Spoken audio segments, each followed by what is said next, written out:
दोस्तों नमस्कार। Learning media के 10वीं कक्षा गणित में आपका स्वागत है। आज हम प्रश्नावली 3.3 को सॉल्व करेंगे। अगर आपको यह वीडियो अच्छा लगे तो एक लाइक कर दीजिए और चैनल पर नए हो तो चैनल को सब्सक्राइब करके बेल आइकन को प्रेस कर दीजिए, जिससे आने वाले हर वीडियो का नोटिफिकेशन आपको समय समय पर मिलता रहे। तो चलिए प्रश्नावली को शुरू करते हैं।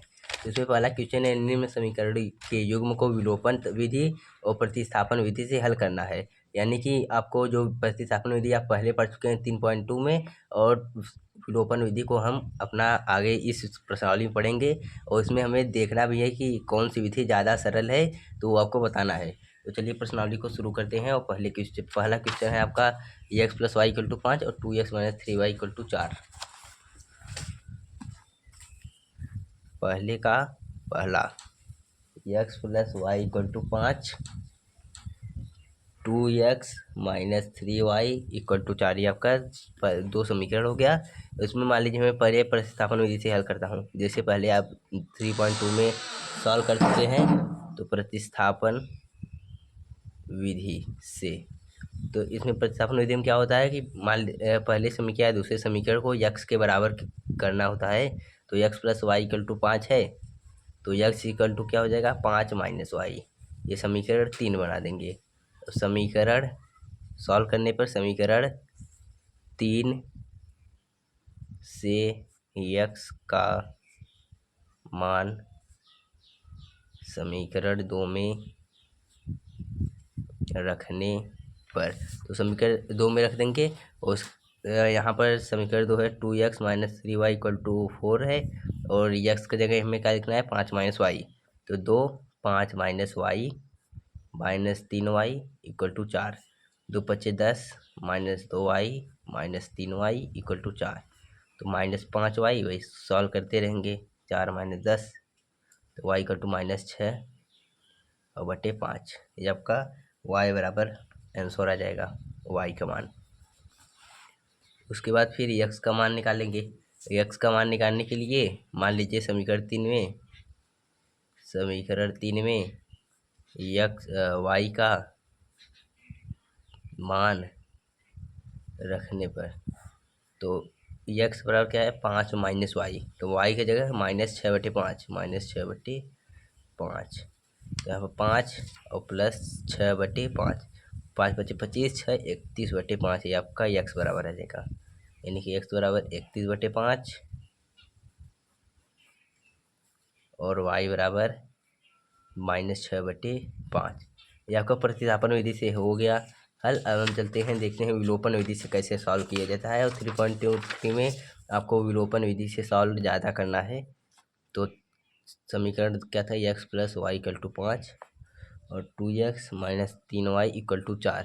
इसको विलोपन विधि, और विलोपन विधि से क्या हल करने के लिए हमें या तो x या तो y को मतलब गायब करना होता है। यानी कि ऐसा करेंगे कि, यानी मान लीजिए ये 2x है, ये भी 2x हो जाए, तो ये कट जाएगा, आपस में कट जाएगा, तो ये y वाला बचेगा। तो y के साथ हमारा y का मान निकल जाएगा। उसके बाद फिर समीकरण में मान रखकर x का मान निकाल लेंगे। तो पहले हमें गायब करना होगा, तो जो सरल हो उसी को गायब करते हैं। मान लीजिए इसमें 2 से गुणा कराते हैं, तो ऐसे लिखेंगे समीकरण, ये समीकरण 1 है, ये समीकरण 2। तो माना क्या है, इसे लिखेंगे समीकरण 1 में 2 से x को गायब करना है, तो 2 से इसमें गुणा करा देंगे। उसके बाद घटाने पर ये घट जाएगा, तो गायब हो जाएगा। तो समीकरण 1 में 2 से गुणा करने पर, तो 2x + 2y, 2 का गुणा 2x + 2y = 2 × 5 = 10। ये आपका नया समीकरण हो जाएगा, जो कि समीकरण 1 ही कहेंगे। और ये वाला समीकरण 2x - 3y = 4 वैसे ही रहेगा। तो यहाँ पर अगर मान लीजिए घटाते हैं, यहाँ पर माइनस, तो यहाँ पर माइनस का चिन्ह, और यहाँ पर पहले से ही माइनस है, तो माइनस माइनस प्लस हो जाएगा। यहाँ पर पूरा प्लस का चिन्ह, और यहाँ पर माइनस पहले था, यहाँ फिर माइनस का माइनस माइनस प्लस, फिर यहाँ माइनस लगेगा। तो ये वाला पूरा कट गया, ये प्लस था, ये माइनस हो गया, तो ये कट गया। उसके बाद ये दोनों प्लस हो गए, तो 3 × 2 = 5 y हो गया, और 10 में से 4 गया 6। तो y बराबर 6/5, 6/5 आपका आंसर हो जाएगा। ये 6/5 होगा। यहाँ पर पहले प्रतिस्थापन विधि से जो सॉल्व किए थे, यहाँ पर थोड़ा गलती हो गया है। यहाँ पर -y और 4 में से गया तो -6, यहाँ पर -5, यहाँ पर 6/5, ये आपका गलत हो गया। 6/5 आएगा। 6/5 रखेंगे तो 5 माइनस 6/5, 5 पच्चीस 25, 25 माइनस 6 19, 19/5, ये आपका 19/5, 19/5 ऐसे रहेगा आपका। 6/5 और 19/5 आया था। तो यहाँ पर y बराबर 6/5 आएगी। आप समीकरण एक में y का मान रखने पर, तो x प्लस वाई तो 6/5 इक्वल टू 5, तो x इक्वल टू 5 और माइनस 6/5। अब घटा देंगे, 5 25 25, 25 में से 6 गया 19 हो गया, 19/5 आंसर हो। तो इसमें कौन सी ज़्यादा वक्त लगा वो कमेंट में बताइए। मैं आपसे आपका जो है विलोपति आपका उस सरल हो गया, क्योंकि यहाँ पर 12 बराबर नहीं है, दो यहाँ पर था, यहाँ इसे 2 से इसमें करा कर बराबर कर लेने के बाद घटा दें, फिर जोड़ के अपना आराम से आ जाएगा। तो चलते हैं पहले के दूसरे क्वेश्चन, पहले का दूसरा क्वेश्चन। तो पहले का दूसरा क्वेश्चन है आपका 3x plus 4y equal to 10 और 2x माइनस 2y बराबर 2। 3x plus 4y equal to 10 and 2x minus 2y equal to 2। इसको सॉल्व करते हैं। तो यहाँ पर ये समीकरण यहाँ इन तो x है तो y, मान लीजिए हम इसमें 3x है 2x, ये 4y ये 2y है। तो अगर मान लीजिए x को हम बराबर, जैसे इस वाले में x को बराबर करने के लिए हम 2 से गुणा कर दिए तो भी 2x, यहाँ पर भी 2x हो गया था। लेकिन इसमें हम कैसे कराएंगे, यहाँ पर मान लीजिए हम इसमें 2 से गुणा कराएंगे, यहाँ पर 6 हो जाएगा, यहाँ पर 2। फिर मान लीजिए हम इसमें कुछ कराते हैं तो ये थोड़ा सही से नहीं बन पाएगा, मतलब हो जाएगा लेकिन यहाँ पर दोनों में गुणा कराना पड़ेगा, तो ये थोड़ा कठिनाई होगी। इसलिए हमें इसमें जल्दी इसमें गुणा कराएंगे तो देखेंगे समीकरण 2 में 2 से अगर गुणा करा देंगे तो यहाँ पर 4 4 बराबर हो जाएगा, तो जल्दी से कट जाएगा, यानी कि सरल होगा। तो पहले हम विलोपन विधि सॉल्व कर लेते हैं। विलोपन विधि से 3x प्लस 4y 10, ये समीकरण 1, और समीकरण यहाँ पर लिख देंगे समीकरण 2 में 2 से गुणा कराने पर, 2 से गुणा कराएंगे समीकरण 2 में तो 4x माइनस 4 इक्वल टू, तो यहाँ पर उसे रख देंगे 4x minus 4y equal to 4। अब इस काटना है तो काटने के लिए प्लस माइनस होना चाहिए, क्योंकि जैसे मान लो ये 5 है, अब क्या घटाएं, 0 आ जाए तो 5 में से 5 घटाएंगे तो एक प्लस रहेगा एक माइनस, तो वैसे इसमें भी एक प्लस रहेगा एक माइनस। तो यहाँ पर प्लस अगर करेंगे तो यहाँ पर प्लस माइनस माइनस ही रहेगा, और यहाँ पर प्लस ही रहेगा, तो ये कट जाएगा। और 4 3 7 x इक्वल टू 14, तो x बराबर 7, x बराबर 2।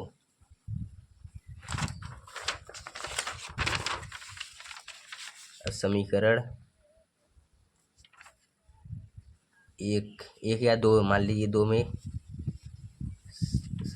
यक्स का मान रखने पर, तो यक्स का मान रखेंगे, यक्स बराबर 2 है तो 2, इसका मान रखेंगे 2x minus 2y equal to 2, यहाँ पर माइनस 2y इक्वल टू 2, और यहाँ पर माइनस 4, तो y बराबर यहाँ पर माइनस 2 हो जाएगा और बटे माइनस 2 इक्वल टू 1। तो विलोपन विधि से यहाँ पर y बराबर 1 और x बराबर 2 आ गया। अब चलते हैं प्रतिस्थापन विधि से देख लेते हैं। प्रतिस्थापन विधि से देख लेते हैं। प्रतिस्थापन विधि से, प्रतिस्थापन विधि से, प्रतिस्थापन विधि से करने के लिए पहले समीकरण लिख देते हैं। समीकरण है हमारा 3x plus 4y equal to 10, 2x minus 2y equal to 2। तो प्रतिस्थापन विधि से हल करने के लिए पहले इसका x बनाएंगे, समीकरण 1 है, समीकरण 2। समीकरण 1 से x का मान निकालने पर, तो 3x equal to 10 minus 4y और x equal to 10 minus 4y बटे 3। ये हो गया x बराबर। अब y का हमें इसमें समीकरण 2 में इसका मान रखेंगे। तो समीकरण 2 में x का मान रखने पर समीकरण 2 x का मान 10 माइनस 4y 3 माइनस 2 दो दहा में इसे 20 minus y equal to 2 minus y 3 दूनी 6y बटे था बटे तो 20 माइनस 8 माइनस 6y 3 दूनी यहाँ पर 6 बाद फिर यहाँ पर 60y माइनस 14 हो गया है। यहाँ पर प्लस 20 उधर जाएगा minus 20 minus 14y equal to minus 14 एक कट गया y इक्वल टू 14 बटे 14। तो यहाँ पर y बराबर 1 आ गया और विलोपन विधि से भी y बराबर 1 आया था। अब समीकरण 3 में y का मान रखने पर तो समीकरण 3 है क्या है x बराबर 10 माइनस 4y बटे 3 है समीकरण 3।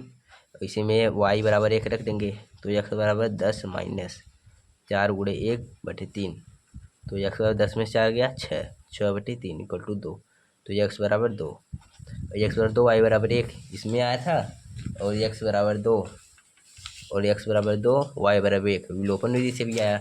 यानी कि हम आपको जो सरल लगे उस हिसाब से आप अपना विधि बता दीजिए कि हमारा ये विधि उपयुक्त है। हमारे हिसाब से विलोपन आपको हमेशा ठीक पड़ेगा। अब चलते हैं तीसरा क्वेश्चन कर लेते हैं 3.3 का तीसरा पहले का तीसरा 3x minus 5y minus 4 equal to 0 9x plus 2y plus 7 equal to 2y plus 7।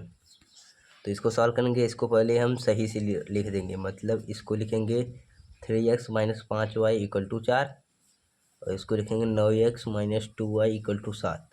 ये समीकरण 1 ये समीकरण 2 हमारा बन जाए। अब इसको सॉल्व करेंगे तो अपना प्रतिस्थापन विधि से आप वैसे ही सॉल्व कर लेंगे। अब विलोपन विधि से डायरेक्ट सॉल्व करते हैं। तो विलोपन विधि सॉल्व करने के लिए समीकरण 1 में 3 से गुणा कर देंगे। 3 से गुणा करने पर गुणा क्यों करेंगे क्योंकि यहाँ पर देखिए 9 है यहाँ पर 3 तो अगर मान लीजिए यहाँ पर 3 से गुणा करा देंगे 3 3 का 9 बराबर हो जाएगा। y से भी करा तो y वाले में भी अब बराबर कर सकते हैं लेकिन y वाले में पहले इसमें 5 से करना पड़ेगा इसमें 2 से करेंगे तब 10 होगा दोनों में। लेकिन इसमें बस केवल एक में करा देंगे तो सरल है ये। तो इसको करेंगे तो 9x minus 15y equal to 12 और एक 9x minus 2y equal to 7। तो यहाँ पर ये माइनस करना है क्योंकि ये प्लस है तो एक माइनस ज़रूरी है और यहाँ पर पहले से माइनस है तो ये प्लस और यहाँ पहले से प्लस है और प्लस माइनस माइनस होता है तो माइनस रख जाएगा। ये कट गया। अब 15 एक माइनस एक प्लस तो घटेगा तो 15 में से 2 गया 13 और माइनस 13y और 12 में 7 गया 5 तो y इक्वल टू माइनस 5 बटे 13 ये y का मान हो गया। अब समीकरण 1 में y का मान रखने पर y का मान रख देंगे 3x माइनस 5y तो माइनस 5 बटे 13 इक्वल टू 4 तो 3x माइनस माइनस प्लस मतलब प्लस 25 बटे 13 इक्वल टू 4 तो 3x इक्वल टू 4 माइनस 25 बटे 13 3x इक्वल टू 13 होगा 52 से 25 घटाएंगे 27 बटे 13 हो जाएगा। अब x बराबर 27 बटे 13 इधर गुणा में उधर भाग इधर भाग में हो जाएगा 3 9 27 इक्वल टू 9 बटे 13 आपका x बराबर 9 बटे 13 और y बराबर माइनस 5 बटे 13 हो जाएगा आपका आंसर।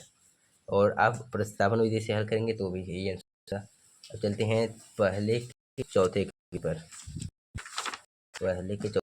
सॉल्व करते समीकरण क्या है, समीकरण चौथा है, x/2 plus 2y/3 equal to -1 और x-y/3 इक्वल टू 3।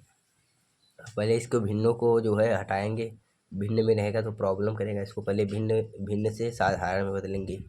तो इसको पहले इसका 2 और 3 का लस लेंगे 6, इसको जोड़ देंगे, 2 3 6 3x प्लस 3 दूनी 4y इक्वल टू -1। तो 3x प्लस 4y इधर -1 गुणे 6 इक्वल टू -6।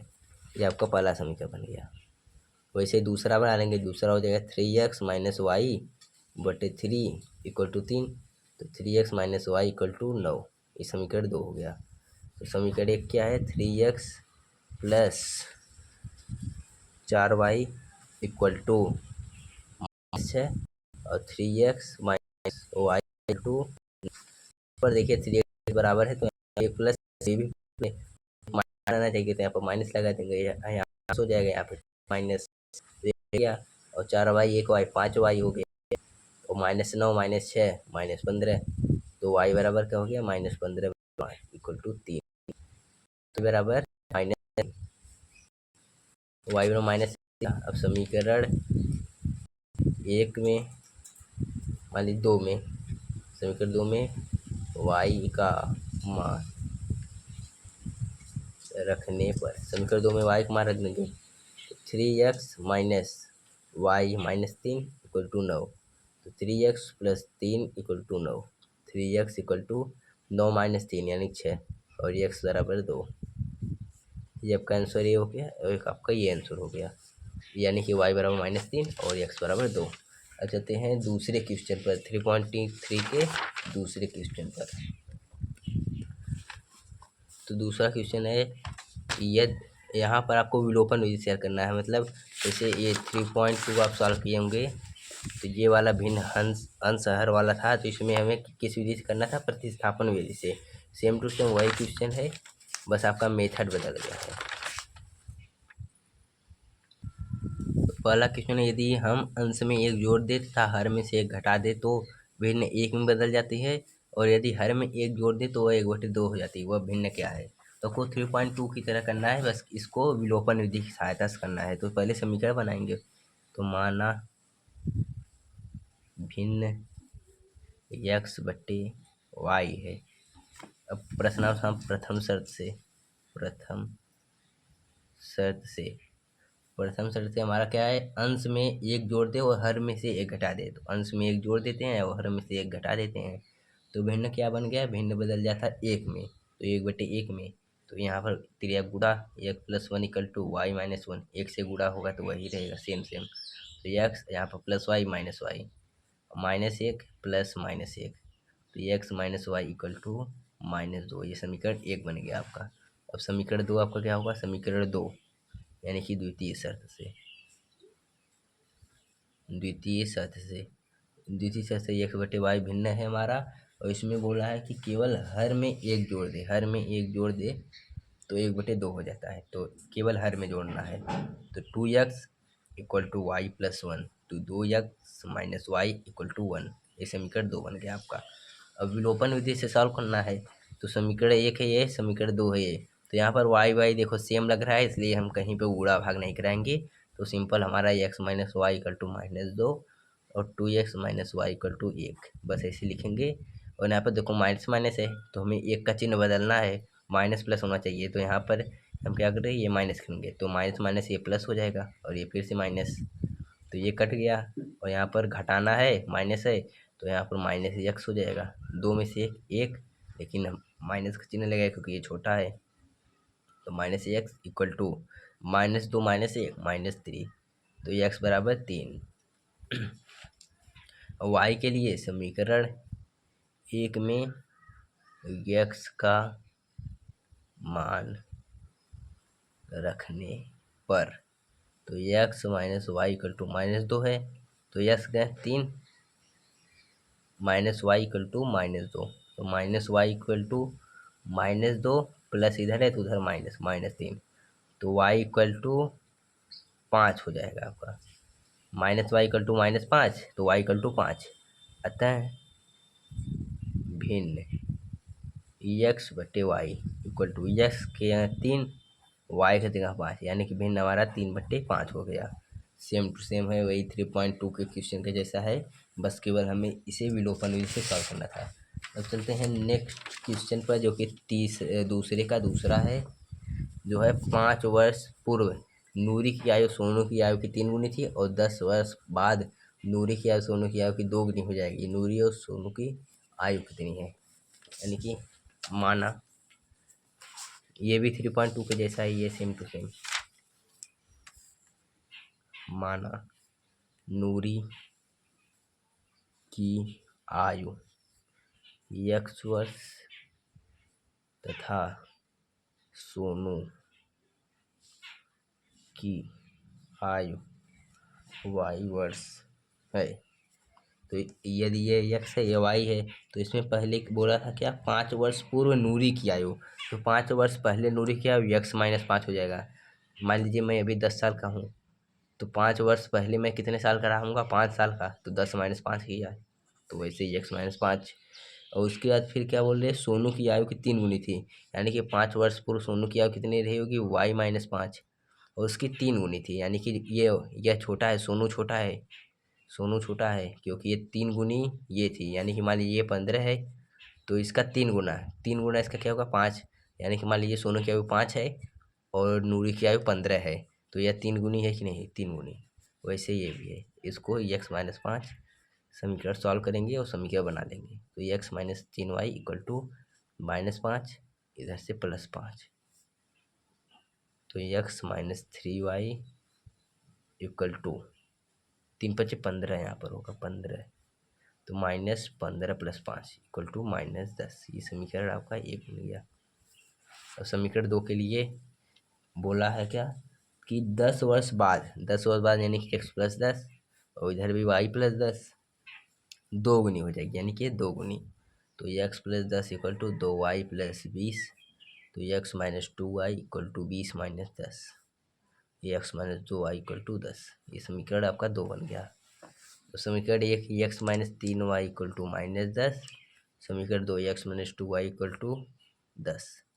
यहाँ पर देखिए यह भी x है, यह भी x, बस केवल प्लस माइनस का फ़र्क है, तो यहाँ पर एक प्लस है तो यहाँ पर माइनस लगा देंगे ताकि कट जाए, और ये माइनस माइनस फिर प्लस हो जाएगा, और ये फिर माइनस हो जाएगा, ये कट गया, -3 -2 और +2 -y इक्वल टू -20, वो कट गया, y=20, और वहाँ y=20 आ गया।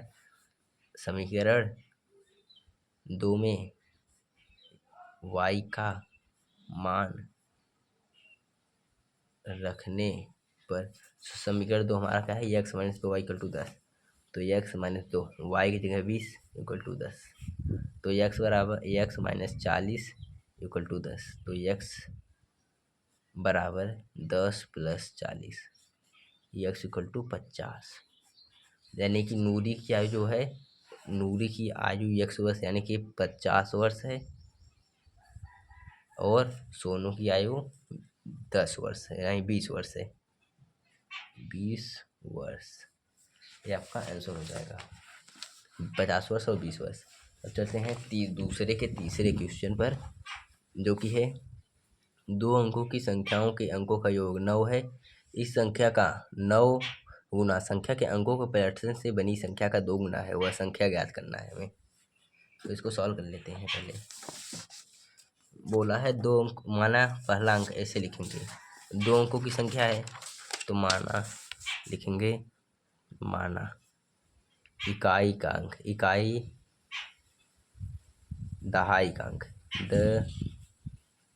दहाई का अंक x व इकाई का अंक इक्वल टू y है। तो 2 अंकों की संख्या का योग यानी कि x + y, 2 अंकों की ये संख्या का अंक है, मतलब इसे मान लीजिए 48 है, तो ये है x हो जाएगा, ये y हो जाएगा, तो ये x + y इक्वल टू 9, यानी कि ये 12 हो जाएगा, तो x + y इक्वल टू 12। तो वैसे यहाँ पर 9 है तो 9 लिख देंगे, समीकरण 1 बन गया।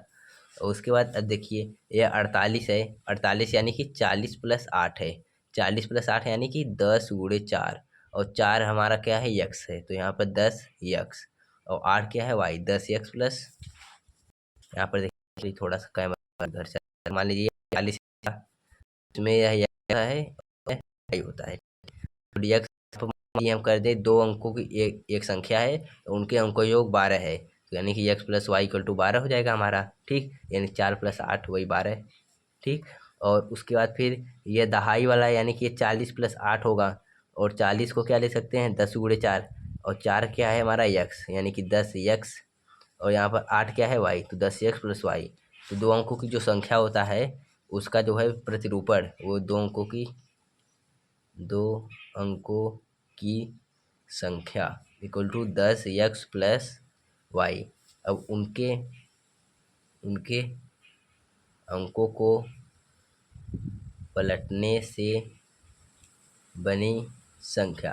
अब मान लीजिए उसके उनके अंकों को पलट दे, यानी 48 है तो ये 84 हो जाएगा इसका उल्टा, और उसके बाद 84 में क्या होगा, यहाँ पर 80 प्लस 4 हो जाएगा, और 80 प्लस 4 मतलब 10 गुणे 8 और प्लस 4। अब 8 क्या था, वाई था, तो 10y प्लस एक्स, यानी कि इसका उल्टा हो जाएगा। तो यहाँ पर 10x प्लस वाई था, अब यहाँ पर 10y प्लस एक्स हो जाएगा। अब क्या बोल रहा है यहाँ पर 3.3, इस संख्या का 9 गुना, संख्या के अंकों को पलटने से बनी संख्या 2 गुना है, यानी कि इसका 9 गुना, तो 9 गुणे 10x प्लस वाई, इसके अंकों को देंगे तो 2 गुना है, यानी कि है। अब इसका भाग करा देंगे, 90x प्लस क्या Y to 20y 2x plus 2x, अब घटा 90x minus 2x 81y minus 20y, में 20y दोनों 81 इक्वल टू 0। अब 90 में से 2 88x, और 81 में से 20 चला जाएगा आपका 61 प्लस 61y इक्वल टू 0। यहाँ पर फिर से मिस्टेक हो गया, यहाँ पर ये y था केवल, मैं इसको 9y समझ लिया, ये y था, तो यहाँ पर केवल 9y होगा, 9y तो 9 में से ये 20 गया माइनस 11y। अब इसको 11 से भाग देंगे तो 11 88, 8x minus 1y, 8x minus y equal to 0 में 11 का भाग देंगे तो ये 0 हो जाएगा, ये समीकरण 2 हमारा बन गया। अब देखिए यहाँ पर भी y है, यहाँ पर भी y है, यानी कि विलोपन विधि से डायरेक्ट सॉल्व करेंगे, गुणा भाग नहीं कराना होगा। x plus Y equal to 9 और 8x minus y equal to 0।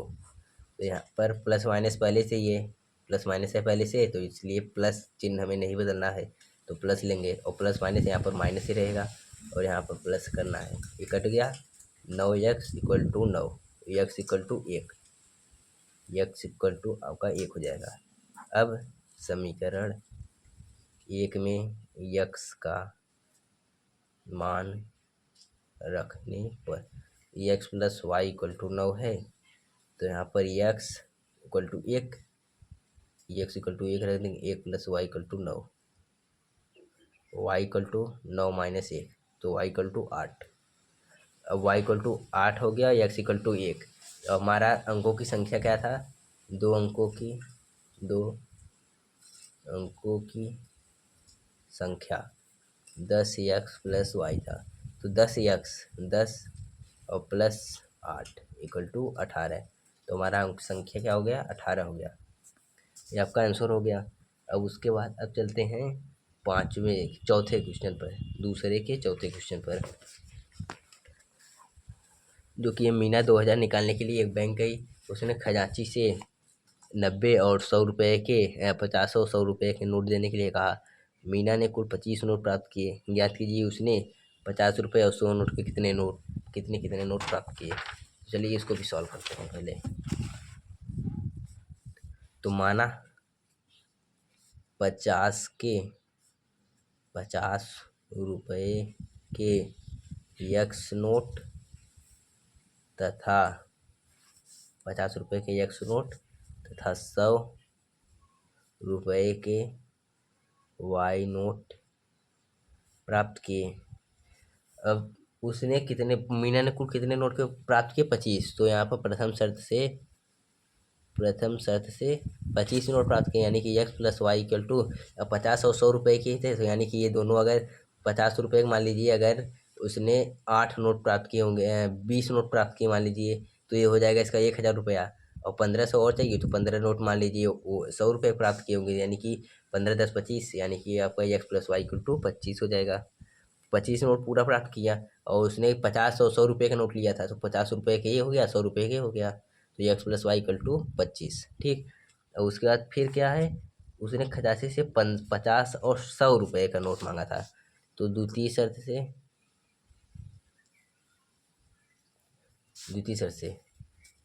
50 के नोटों की संख्या मान लीजिए एक्स थी, 50 × x हो गया रुपया, और प्लस 100 के नोटों की संख्या मान लीजिए, 100 नोटों की संख्या कुछ और रही होगी, मान लीजिए 100 की नोटों की संख्या 10 है, तो 100 × 10 1000 रुपये हो जाएगा। तो ऐसे ही यहाँ पर 100 × y इक्वल टू 2000 रुपया ये हो जाएगा। अब इसको पहले सरल कर देंगे, 50 से भाग देंगे तो 1x प्लस 2y, यहाँ पर 2 हो जाएगा, 50 दूनी 100, यहाँ पर 50 से इसका भाग देंगे 40, ये समीकरण 2, ये समीकरण 1। अब विलोपन विधि से हल कर देंगे, x plus Y equal to 25, x plus 2y equal to 40, minus लगा देंगे, ये प्लस यहाँ पर माइनस करना है, ये माइनस ये कट गया, और ये minus Y -15, Y equal to 15। अब समीकरण 1 में y का मान रखने पर, तो x plus Y equal to 25, x plus 15 equal to 25, X बराबर 10, 25 में से 15 गया 10, यानी कि एक्स बराबर 10, यानी कि 50 रुपये के 10 नोट थे, 50 रुपये के 10 नोट, और वाई इक्वल टू 15, यानी कि 100 रुपये के 15 नोट थे, 100 रुपये के 15 नोट में पूरी गड़बड़ी हो गया लगता है। सही है, 100 रुपये के 15 नोट, यानी कि 1500 रुपये, 1500 रुपये, और 500 रुपये के 10, 50 रुपये के 10 नोट, यानी कि 500 रुपये, तो पूरा 2000 रुपये उसका हो गया महीना का। तो ये सही है, 100 रुपये के 15 नोट थे और 50 रुपये के 10 नोट थे आपके। यहाँ पर 5वां क्वेश्चन है आपका, किराए पर प्रत्येक पुस्तक देने वाली किसी पुस्तकालय का प्रथम 3 दिनों का एक नियत किराया था, और उसके बाद अतिरिक्त दिन का अलग किराया। सरिता ने 7 दिनों तक एक पुस्तक रखने के लिए 27 रुपये अदा किया, जबकि सुशी ने एक पुस्तक 5 दिनों रखा और रखने के लिए 20 रुपये अदा किए। नियत किराया तथा प्रत्येक अतिरिक्त दिन का किराया हमें, ये सेम टू सेम भाड़ा वाले की तरह है, का जो भाड़ा वाला नियत मीटर वाला किराया था, ठीक उसी प्रकार से ये भी सॉल्व होगा। तो चलिए देखते हैं। माना प्रथम 3 दिन का नियत किराया 100 रुपये है, 100 रुपये, और अतिरिक्त प्रतिदिन का किराया इक्वल टू वाई रुपये है। ठीक। अब सरिता ने 7 दिनों तक रखा, 7 दिनों के, यानी कि 3 दिन तक पहले 100 रुपये दिए हो गए एक्स, और प्लस 7 दिन था, अब 3 दिन तो इसने अपना 100 रुपये दे दिया, और बचा 4 दिन। अब 4 दिन वाई रुपये के हिसाब से होगा, मान लीजिए अगर इसने अपना 3 रुपये 10 रुपये देकर 3 दिन अपना रखा, और उसके बाद अब फिर 4 दिन और बचा है, तो उसने अलग अलग मतलब डेली रुपये दिए, तो 4y इसका हो जाएगा इक्वल टू कितने, पूरे रुपये कितने दिए, 27 रुपये, 27 रुपये, तो ये समीकरण 1 बन गया। और वैसे द्वितीय शर्त से सुशी ने 5 दिन पुस्तक रखा, यानी कि 3 दिन के 100 रुपये और प्लस 2 दिन के 2y रुपये इक्वल टू 21 रुपये, ये समीकरण 2। अब इसको सॉल्व करेंगे, माइनस इधर लगा देंगे, इधर माइनस, ये कट गया, 4 में से 2 गया 2y, और 27 में से 21 गया 6, तो y इक्वल टू 3। और समीकरण 1 में y का मान रखने पर, समीकरण 1 में y का मान रखेंगे, तो समीकरण 1 हमारा x plus 4y equal to 27, तो x प्लस 4 गुणे y बराबर 3 इक्वल टू 27, तो x बराबर हमारा हो जाएगा 27, और 4 3 12, 12 घटा देंगे, x बराबर हमारा हो गया 27 में 12 गया 15, आपका ये आंसर हो जाएगा। यानी कि x इक्वल टू 15, यानी कि नियत किराया जो था, नियत किराया इक्वल टू 15 रुपये। 3 दिन रखने का 15 रुपये लगेगा। और उसके बाद फिर y इक्वल टू 3, यानी कि प्रतिदिन का किराया इक्वल टू 3 रुपये। और उसके बाद अगर प्रत्येक अतिरिक्त दिन के लिए 3 रुपये किराया आपका देना होगा। तो ये आपका 3.3 आपका पूरा प्रश्नावली खत्म हो गया। आई होप कि आपको पूरा क्वेश्चन समझ में आया होगा। और वीडियो को लाइक शेयर आप जरूर कर दीजिए। मिलते हैं नेक्स्ट वीडियो में, तब तक के लिए धन्यवाद।